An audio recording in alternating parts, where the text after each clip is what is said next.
अब ये caller tune बचेगा यहाँ पर। भाई आप एगो फिक्स कीजिए ना कि पूरा पब्लिक परेशान है, नहीं तो कुछ दिन में सरकार क्या कहेगी, एक के साथ दोनों वैक्सीन लगा लो, एगो दाहिना हाथ में एगो बायां हाथ में, एगो पीछे लगा लो, बूस्टर उड़ जाओ एकदम, corona proof, bullet proof, water proof. अभी कोरोना का दर्द कम नहीं हुआ था, हमारा पड़ोसी चाइना इतना गलत काम किया है कि उसने अपनी जो भोंपू मीडिया है उसकी ग्लोबल टाइम्स, मतलब उस जो देखिए ग्लोबल टाइम्स में वही छपेगा जो सरकार बोलेगी, उसने G7 की जो मीटिंग हुई थी, हम पिछले वीडियो में बताए थे कि चाइना के खिलाफ किस तरह BBW प्रोग्राम चलाया गया, उससे बौखलाया, इतना खराब कार्टून बनाया, पूरी दुनिया को बुरा लगा होगा, ईसाई धर्म के इसमें मतलब कार्टून बना दिया गया यहाँ पे। अब ईसाई धर्म का एक लास्ट सफर एक बहुत फेमस ये एक आर्ट था, लियोनार्डो दा विंची, इसमें ईसा मसीह को लास्ट में यही दिखाया गया कि यहीं पे वो लास्ट में अपने अनुयायियों के साथ भोजन वगैरह कर रहे थे। ये काफी फेमस है ईसाई धर्म के लिए। अब चाइना इसकी तुलना G7 की मीटिंग से किया।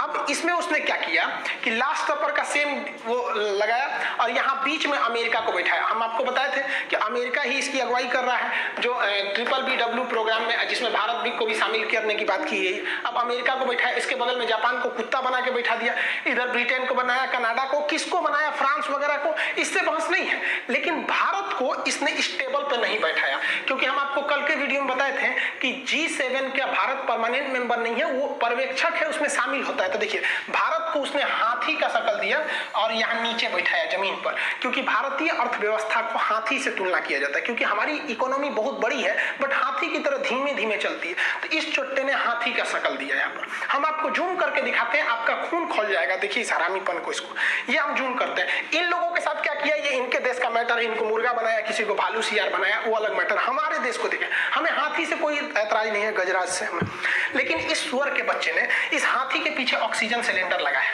पूरी दुनिया में कोरोना फैलाया चाइना और हम लोग का मजाक उड़ा रहा है क्योंकि हम लोग का ऑक्सीजन घट गए थे। हमारे यहाँ कम से कम ज्यादातर लाशें तो केवल ऑक्सीजन की कमी से मरी है यहाँ पर। अब ऑक्सीजन विदेशों से मंगाना पड़ा, ऐसे ऐसे देश ऑक्सीजन दिए जहाँ पे हम लोग को उम्मीद नहीं थी, तो ये मजाक उड़ा रहा है। इसके अलावा आप देखिए यहाँ पर, यहाँ एक सलाइन चढ़ा रहा है, ये गंगा जल को दिखा रहा है, और यहाँ पर एक और सलाइन चढ़ रहा है। अब इसमें अगर ध्यान से आप लोग को दिख नहीं रहा होगा, आप नेट से इसको last suffer image of corona global times लिखेंगे तो आएगा। इसमें गाय का फोटो है, मतलब ये क्या दिखा रहा है, गौमूत्र दिखा रहा है।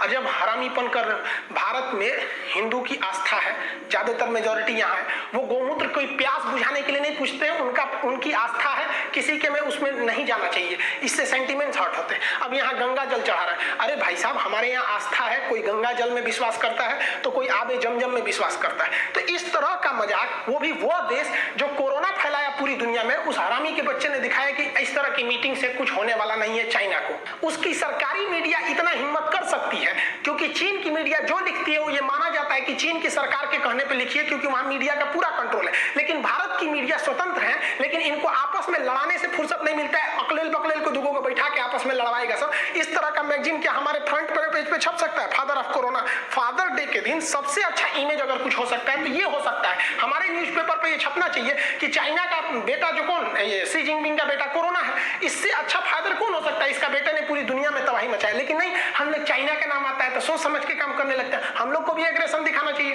भारत यहाँ कुछ खास स्टेप नहीं ले लेता है, वहां पर खुल के बोलना चाहिए कि ये कोरोना जो है चाइना की देन है, वो वुहान लैब से लीक हुआ था। जब श्रीलंका में हो रहे अत्याचार की जांच LTT के खिलाफ यूएनओ में हो सकता है, आतंकवाद के खिलाफ जांच यूएनओ में हो सकता है, हमास इजराइल का मामला, इजराइल ने कितने रॉकेट मारे, कितने मिसाइल मारे, इसकी जांच अगर यूएनओ में हो सकती है, तो बताइए कोरोना की वजह से चाइना ने इतना कोरोना फैलाया, लाखों करोड़ों लोग की जान गई, इसकी जांच क्यों नहीं होगी यूएनओ में? और अगर यूएनओ जांच नहीं कर सकता तो भाड़ में जाए साला, यूएनओ किस काम का है? यहाँ हमारे यहाँ लाशें बिछ गई और हम लोग के भारत के किसी बड़े नेता को आप नहीं देखे होंगे जो खुल के चाइना का विरोध किया होगा। चाइना हर जगह अपना दादागिरी दिखा रहा है, वो अमेरिका को कंपीट करना चाह रहा है चाइना, जबकि हमारे यहाँ सॉफ्ट नीति चाइना के प्रति, चाइना के नाम आते एकदम सॉफ्ट नीति हो जाते हैं। ऑस्ट्रेलिया ने कहा जांच होना चाहिए, ब्रिटेन और अमेरिका ने कहा जांच होना चाहिए। कभी सुने भारत के किसी बड़े पद पर हमारे प्रधानमंत्री कोई ये आलोचना करते हुए कि ये खुल के बोलते हुए कि वुहान लैब से निकला? इसमें क्या डर रहा है भाई? जबकि हमेशा उसको फायदा होता है, व्यापार से बंद होगा व्यापार, उसको घाटा हो जाएगा। लेकिन नहीं, मोदी जी भी जब गुजरात के सीएम थे उस समय इतना एग्रेसिव रहते थे, भाषण देते थे कि चीन को ऐसे सबक सिखाना चाहिए। अब तो खुल के स्टेटमेंट नहीं देता है। हमारी सीमा पर चाइना घुस गया, जब उसकी बड़ी टेंशन थी, चर्चा थी, उस समय और उसी इश्यू को लेकर के हमारे फॉरेन मिनिस्टर चाइना गए। चाइना जाके क्या बोले? And he made a statement that he likes Beijing so much that he wants to stay there. ये हिंदुस्तान के फॉरेन मिनिस्टर के पराक्रम है। चाइना आपके यहाँ घुस जा रहा है, आप बातचीत करने के लिए गए हैं और वहां कहते मुझे बीजिंग इतना अच्छा लगा मैं वहीं रह जाऊं। क्या मेरे देश का विदेश मंत्री बीजिंग की आरती उतारेगा क्या? हम लोग मर रहे हैं, कितने लोग गंगा में लाशें बह रही हैं चीन के वजह से। कोरोना हम लोग की देन थोड़ी है। शुरुआत में ही चट्टा बोल देता अगर वो 2019 में ही कि ये ह्यूमन टू ह्यूमन फैल रहा है तो हम लोग बैन लगा देते लोग चाइना के ट्रेवल पर, लेकिन नहीं। और हम लोग एकदम आराम से चाइना नाराज ना हो रहा है, चट्टा कहीं का। उसको ट्विटर पे पूरा दुनिया को तो हम कहते हैं कि चाइना को मतलब एक सबक सिखाना चाहिए, फाइन लगाना चाहिए, साला इतना जान गया है वहां पे चाइना से। आप बताइए क्या भारत सरकार को एग्रेशन लेना चाहिए कि नहीं लेना चाहिए? एकदम कड़ी नीति की जरूरत है कि उससे तो हमें फायदा है ना। उधर साला गलवान घाटी में घुस रहा है, अरुणाचल प्रदेश में घुस रहा है, उसके बाद पूरी दुनिया में हम लोग का मजाक बना रहा है। इस तरह से भारत का मजाक उड़ा दिया गया। इस पर ट्विटर पे ट्रेंड नहीं करा जाएगा, रिपोर्ट ऑन चाइना वगैरह, इस पर नहीं ट्रेंड होगा। यहाँ पर हम तो कहते हैं इस पे भी धज्जी उड़ाना चाहिए ताकि पूरी दुनिया से ये ट्रेंड होना चाहिए कि चाइना को उसकी समझ में आए। चाइना में ट्विटर वगैरह नहीं चलता है क्योंकि उसको पता है कि अगर चाइना ट्विटर फेसबुक चालू कर दिया तो वहां के लोग जो बहुत खुश होते हैं उनको समझ में आ जाएगा कि आजादी क्या होती है। जैकमा थोड़ा सा बात बोले थे कि चाइना की सरकार मतलब बहुत स्ट्रिक्ट होती है। जैकमा को गायब कर दिया ससुरा, कहाँ चल गए जैकमा? अली बाबा के एशिया के सबसे अमीर आदमी बनते थे। हमारे जैसा आजादी थोड़ी है। हमारे यहाँ कोई मर्यादा में रह के प्रधानमंत्री से लेकर कुछ भी बोल सकते हैं। यही तो भारत का लोकतंत्र है। हवाई चप्पल पे चलने वाला आदमी हवाई जहाज में घूमने वाला प्रधानमंत्री को बोलता है हाँ आप मर्यादा में रह के कुछ भी बोलेंगे, कोई कुछ नहीं कर सकता है। अब क्या है कि एकदम अंध विरोधी बन जाइए या तो अंधभक्त बन जाइए। अंधभक्त बनिए तो कुछ कमी ना सुनाई दे, अंध विरोधी बनिए तो दिन रात गरियाई कीजिए। ऐसा भी नहीं होना चाहिए। लेकिन हाँ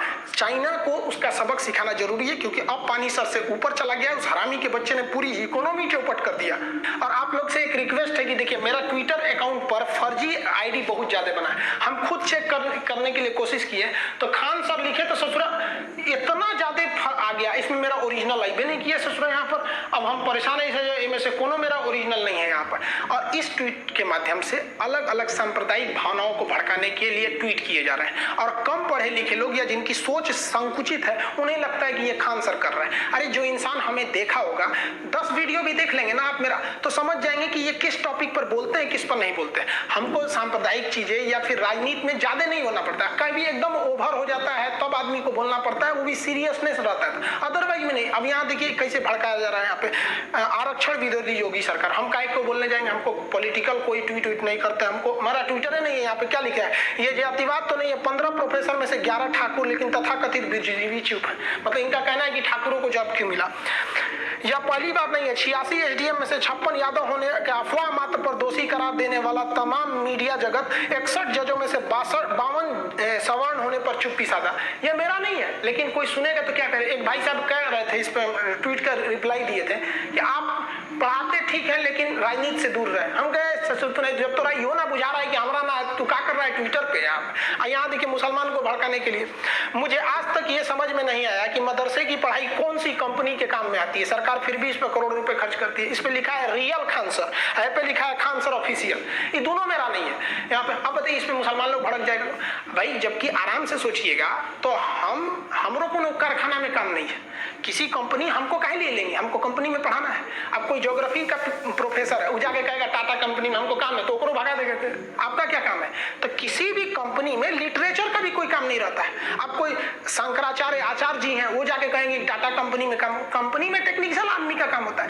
लेकिन इस तरह से कोई जवाब नहीं देता है। सांप्रदायिक मैटर में तुरंत भड़क जाते हैं लोग यहाँ पर, जबकि मेरा है नहीं यहाँ पर। तो प्लीज ऐसे लोगों को रिपोर्ट करें। फेसबुक पर मेरा एक नाम से आईडी बना दिया खान जीएस रिसर्च सेंटर, उस पर उल्टा सीधा एडल्ट वीडियो डाल रहा है। तो इससे थोड़ी सी छवि खराब हो जाती है। कम पढ़े लिखे लोगों को लगता है कि भैया ये खान सर ही हैं। आप सबको हम कहते हैं कि भैया देखिए डिस्क्रिप्शन में हम आपको ट्विटर का लिंक दे देंगे।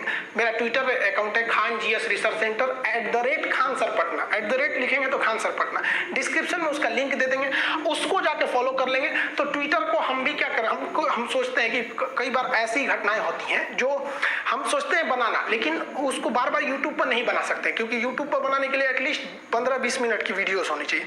तो कुछ छोटे वीडियो 5-7 मिनट के रहते हैं तो उसको सोचते हैं कि ट्विटर पे डाल दें।